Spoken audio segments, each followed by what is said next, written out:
स्वागत है आप सभी का मेरे इस चैनल सुश्रवण पर, जहां हम सुनते हैं कहानियां, नाटक और उपन्यास। कैसे हैं आप सभी? आशा करता हूं आप सभी अच्छे होंगे। आज से हम सुनने जा रहे हैं मुंशी प्रेमचंद का लिखा हुआ उपन्यास वरदान। ये उपन्यास कुल 26 अध्यायों में बटा हुआ है। हम एक वीडियो में एक अध्याय सुनेंगे। इस तरह से ये 26 अध्याय का उपन्यास कुल 26 वीडियो में कवर होगा। आखिरी अध्याय तक बने रहिएगा। चलिए शुरू करते हैं। अध्याय 1 वरदान। विंध्याचल पर्वत मध्य रात्रि के निविड़ अंधकार में काले देव के भांति खड़ा था। उस पर उगे हुए छोटे छोटे वृक्ष इस प्रकार दृष्टिगोचर होते थे मानो ये उसकी जटाएं हैं, और अष्टभुजा देवी का मंदिर, जिसके कलश पर श्वेत पताकाएं वायु की मंद मंद तरंगों से लहरा रही थी, उस देव का मस्तक है। मंदिर में एक झिलमिलाता हुआ दीपक था, जिसे देखकर किसी धुंधले तारे का भान होता था। अर्धरात्रि व्यतीत हो चुकी थी। चारों ओर भयावह सन्नाटा छाया हुआ था। गंगा जी की काली तरंगे पर्वत के नीचे सुखद प्रवाह से बह रही थी। उनके बहाव से एक मनोरंजक राग की ध्वनि निकल रही थी। ठोर ठोर नावों पर और किनारों के आसपास मल्लाहों के चूल्हों की आंच दिखाई देती थी।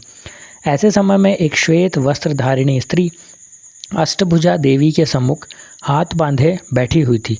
उसका प्रौढ़ मुखमंडल पीला था और भावों से कुलीनता प्रकट होती थी।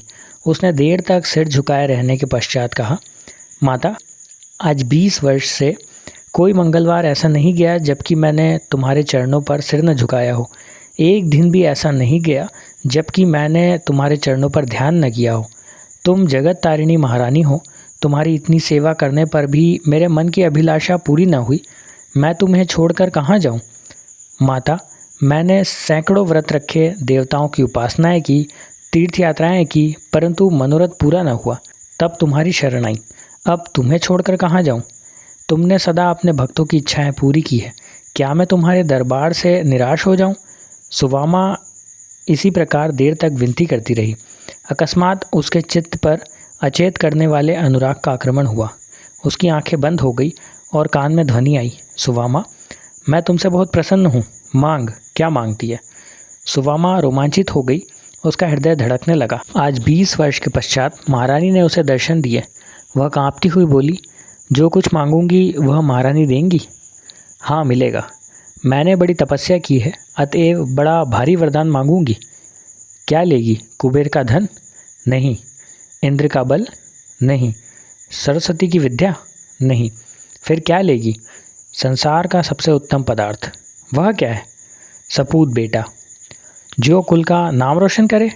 नहीं। जो माता पिता की सेवा करे? नहीं। जो विद्वान और बलवान हो? नहीं। फिर सपूत बेटा किसे कहते हैं? जो अपने देश का उपकार करे। तेरी बुद्धि को धन्य है। जा, तेरी इच्छा पूरी होगी। प्रथम अध्याय समाप्त।